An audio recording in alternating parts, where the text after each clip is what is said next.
A Minot State professor is using his artwork to share his recent journey with a health scare. Lindsay Miller introduces us to the artist and his story.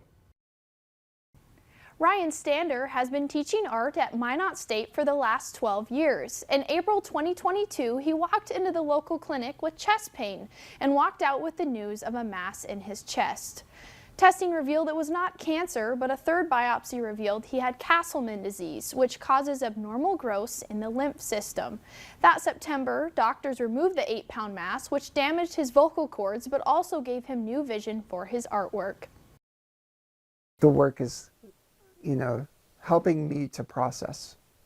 So thinking about these experiences to refine my thoughts on them, but also thinking about those who are going through similar bodily trauma. Stander uses the art of wet plate collodion photography dating back to roughly 1851 to navigate through his experience, but also to relate to those with similar recovery trauma. That they can find something in my story that they can relate to, that they can begin to articulate some of these things.